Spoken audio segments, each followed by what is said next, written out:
अस्सलाम वालेकुम स्टूडेंट्स, हमारा नेक्स्ट लेक्चर है in the anatomy and physiology. It's about the ribosomes. Ribosomes भी हमारे पास सेल ऑर्गेनालीज हैं और ये कम्प्लेक्स मॉलिक्यूलर मशीन है जो कि हमारे पास लिविंग सेल्स के अंदर प्रेजेंट होती है। अगर हम इसके फंक्शन की बात करेंगे तो वी नो दैट कि हमारे पास दो प्रोसेस होते हैं। एक ट्रांसक्रिप्शन का प्रोसेस होता है जिसमें डीएनए से आरएनए बन रहा होता है, और दूसरा हमारे पास ट्रांसलेशन का प्रोसेस होता है जिसमें आरएनए जो हमारे पास मैसेंजर आरएनए होता है वहाँ से हमारे पास उसको डीकोड करके हम प्रोटीन बनाते हैं। अब प्रोटीन खुद ही ट्रांसलेशन के प्रोसेस में नहीं चला जाता, उसको प्रोसेसिंग करने के लिए हमारे पास जो चीज़ यूज़ होती है उसको हम क्या कहते हैं, राइबोसोम्स। तो हम क्या कहेंगे कि ये हमारे पास स्मॉल मॉलिक्यूलर मशीन है जो कि हमारे पास लिविंग सेल्स में प्रेजेंट होती है और हमारे पास प्रोटीन्स बनाती है। प्रोटीन्स कहाँ से बनेंगे? अमाइनो एसिड्स से बनेंगे। और प्रोसेस क्या है इस प्रोटीन सिंथेसिस का? इसको हम क्या कहेंगे? That is the protein synthesis. तो in short we can say that it is the complex molecular machinery that is present inside our living cells and help us in making the proteins from the amino acids, and this process is called as the protein synthesis, or we can simply say it as the translation. Ribosomes जो हैं वो हमारे पास special organelles हैं जो कि बहुत हमारे दोनों में प्रेजेंट हैं। प्रोकैरियोटिक सेल्स में भी प्रेजेंट हैं, यूकैरियोटिक सेल्स के अंदर भी प्रेजेंट होती हैं। और हमारे पास अगर देखा जाए तो हमारे पास ये 2 एरियाज ऑफ साइटोप्लाज्म के अंदर प्रेजेंट होता है, ठीक है। और या फिर हमारे पास ये स्कैटर्ड होता है साइटोप्लाज्म के अंदर। या तो हमारे कौन से इसके 2 एरियाज हैं कि either it is scattered inside the cytoplasm और either it is present on the endoplasmic reticulum. अच्छा, अब प्रोकैरियोट्स और यूकैरियोट्स के जो राइबोसोम्स हैं उनके अंदर एक छोटा सा डिफरेंस प्रेजेंट है।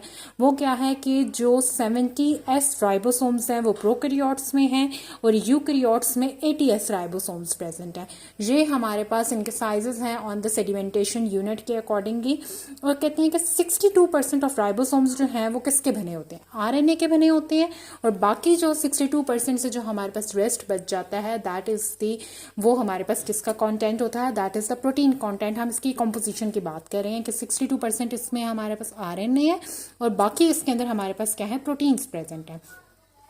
कहते हैं कि structure of the free and the bound ribosomes is similar and is associated with the protein synthesis, ठीक है।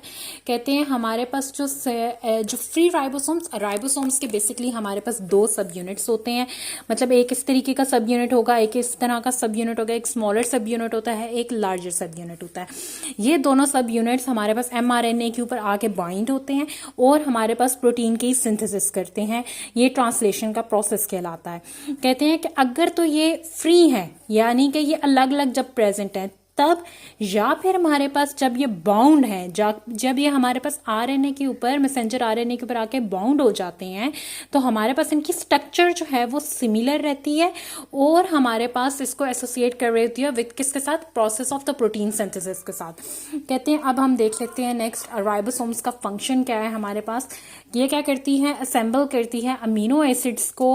मतलब कि ये जो मैसेंजर आरएनए के ऊपर प्रेजेंट है अमीनो एसिड्स, इनको असेंबल करेगा, ठीक है। यहाँ पे असेंबल्स करके लाता है अमीनो एसिड्स को और अमीनो एसिड्स जो है वो हमारे पास प्रोटीन्स बनाते हैं जो कि प्रोटीन किस लिए हमारे पास जरूरी हैं? That are essential to carry out the cellular functions. जितने भी सेलुलर फंक्शंस हैं वो प्रोटीन्स के थ्रू होते हैं, तो that is they are important for the cellular functions. DNA जो है वो सबसे पहले क्या प्रोड्यूस करता है? मैसेंजर आरएनए प्रोड्यूस करता है।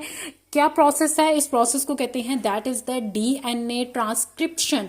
मतलब कि आरएनए इस प्रोसेस में डीएनए की हमारे पास जो स्ट्रैंड्स होते हैं वो अनवाइंड होते हैं और हमारे पास सेपरेटली हर स्ट्रैंड के ऊपर इसका रिस्पेक्टिव मैसेंजर आरएनए आके बनता है।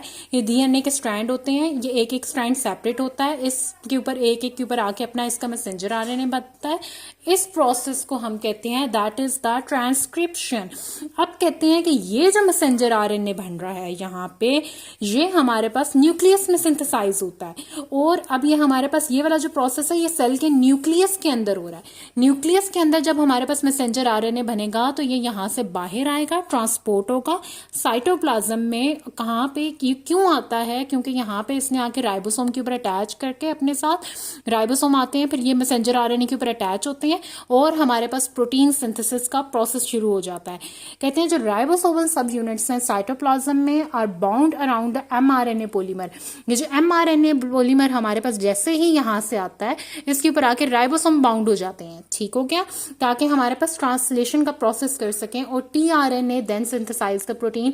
राइबोसोम के अंदर मैंने कहा ना कि 62% हमारे पास कंटेंट होता है दैट इज द RNA का, तो वो जो RNA होता है उसे हम क्या कहते हैं, दैट इज द tRNA, ठीक हो गया। एक दफ़ा इसको अगर आप रिव्यू कर लो तो क्या है कि राइबोसोम्स कम्प्लेक्स वो हमारे पास स्ट्रक्चर है, इसके 2 यूनिट्स हैं, लार्जर सब यूनिट, स्मॉलर सब यूनिट, ट्रांसलेशन के प्रोसेस में हेल्प कर रहा होता है, ठीक है, और एंडोप्लाज्मिक रेटिकुलम पे भी प्रेजेंट है और हमारे पास साइटोप्लाज्म के अंदर भी प्रेजेंट है। अमीनो एसिड्स को कंबाइन करता है, ट्रांसक्रिप्शन का प्रोसेस होता है, डीएनए अनवाइंड होता है, मैसेंजर आरएनए बनाता है, मैसेंजर आरएनए हमारे पास साइटोप्लाज्म में बनेगा, वहां से निकल के न्यूक्लियस में आएगा, न्यूक्लियस में बनेगा, न्यूक्लियस से निकल के साइटोप्लाज्म में आएगा। जब साइटोप्लाज्म में आएगा तो इसके ऊपर आरएनए के सब यूनिट्स अटैच होंगे, उन आरएनए के सब यूनिट्स में हमारे पास क्या है, दैट इज द, क्योंकि 62% हमने कहा कि आरएनए कंटेंट होता है, तो उसमें से हमारे पास जो टीआरएनए कंटेंट है वो आके उसके ऊपर कंबाइन करेगा और अमीनो एसिड से वो हमारे पास क्या बना रहा होगा, प्रोटीन सिंथेसिस कर रहा होगा। ये इसका राइबोसोम्स का प्रोसेस है। ये हमारे पास इसका लार्जर सब यूनिट है, ये स्मॉलर सब यूनिट है और ये आके हमारे पास एमआरएनए पे बाइंड्स कर रहा है।